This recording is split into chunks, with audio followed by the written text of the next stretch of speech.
Ah, it happened again. It's morning. Ah, okay. Morning, all. Hello. I mean, like I don't have a following. There's a few people out there know I'm doing these. Greetings. So, it would be easy to make it a larger following, but I have a problem with that. We won't get into. Um, I was born, which is obvious, in Spokane, Washington. That's a place very up in the far northwest. However, it is in the east portion of Washington, and it was a small city, kind of scruffy.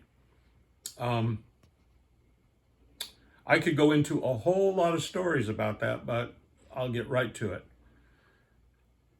The first mass production of weapons-grade uranium in order to build bombs was in the state of Washington, very close to a town called Hanford, which is only 150 miles south of Spokane.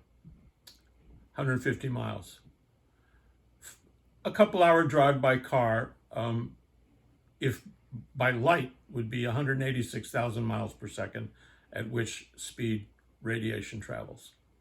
The reason it was in Hanford, or near Hanford, is because there's the Columbia River. And the Columbia River flows down through Washington and takes a turn at the bottom of Washington and heads to the Pacific Ocean through Oregon.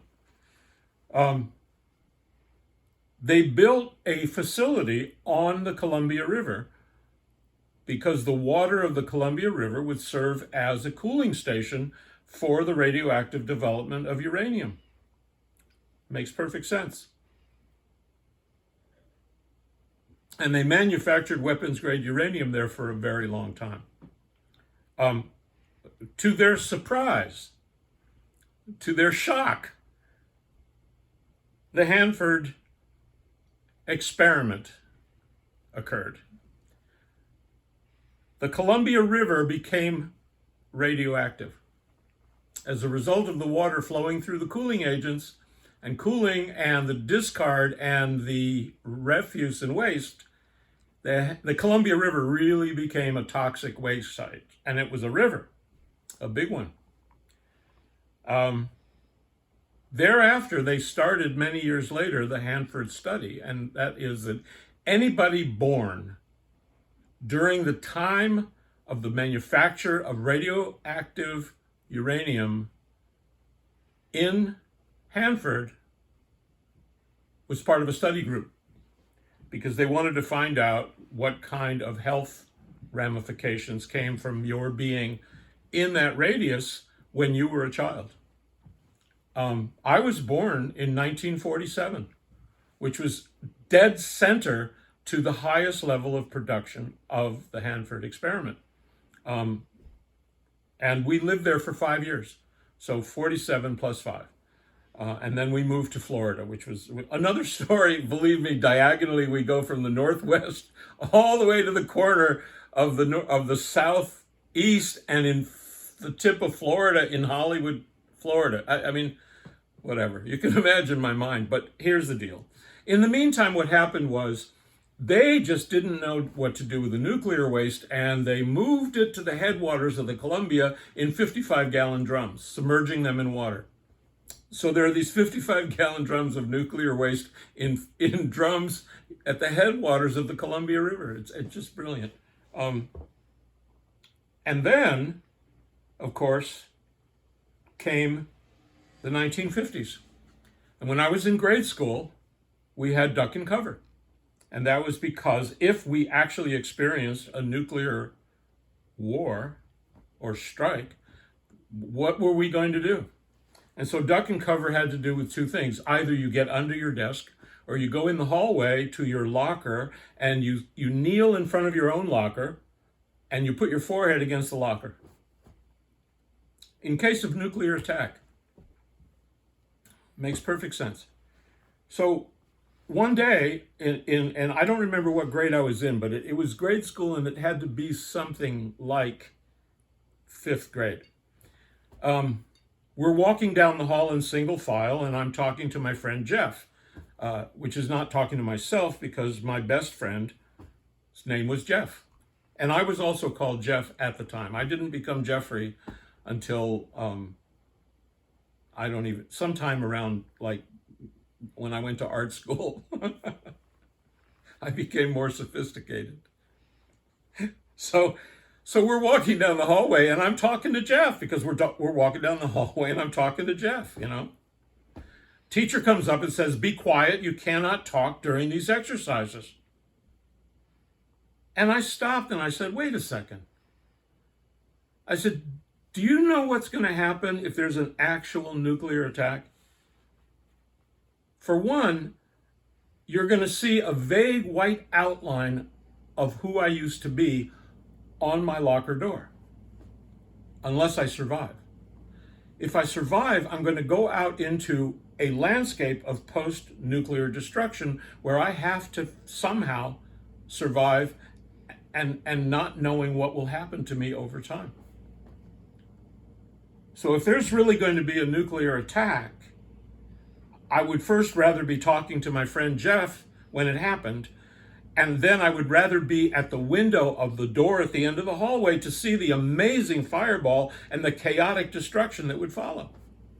If I survived, I survived. I don't know if I'd want to, but if I did, but for sure I didn't want to be kneeling in front of my locker and end up a white outline.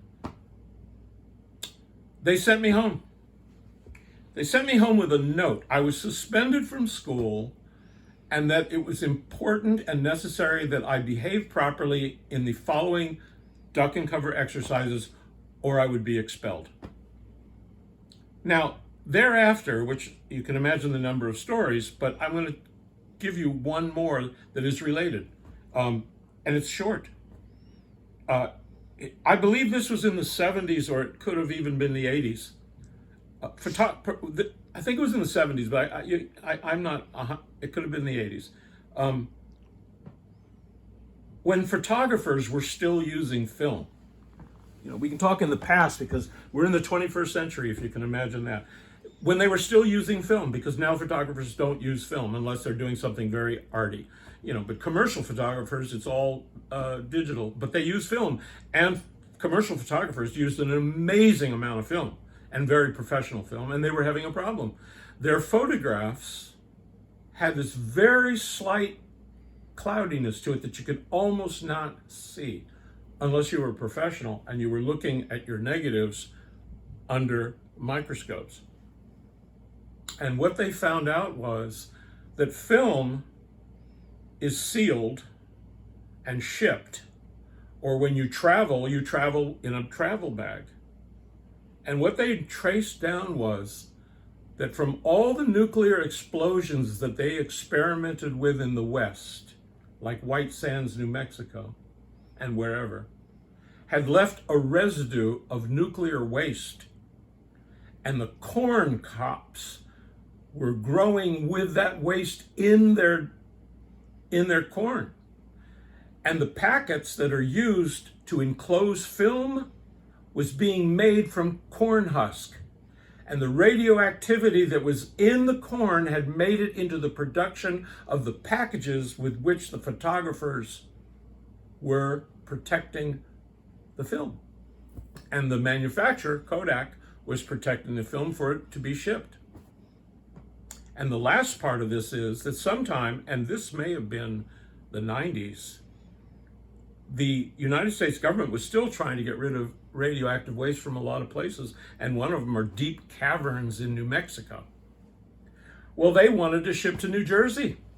Their idea was to go to the hills of New Jersey and spread it very thin across the hills of New Jersey, and there wouldn't be a problem. Well, the folks in New Jersey, if you know people from New Jersey, they can get really pissed off. And they organized and they stopped it. It was literally going to be shipped in dump trucks to New Jersey and spread across hills. And they went, there's no way. So you either send it to New Mexico if they agree, or send it to Africa where you've been sending a lot of it. And that's what I'll do here to end this is I'm going to put on my sunglasses in honor of what a nuclear explosion must have looked like, and the sheer, I don't know if you want to call it ignorance or stupidity or hubris or all of the same, of how we as a species have discovered the secret of the atom, and that E equals mc squared, which isn't even true if you know what it really means, but it means that there's an unlimited amount of energy in the atom, and if you release it, you can blow the shit out of a city full of civilians, which we would never do, except at the end of World War II. 2 cities, civilians obliterated, and we have a rationale to say why. So, what can I say? Thank you.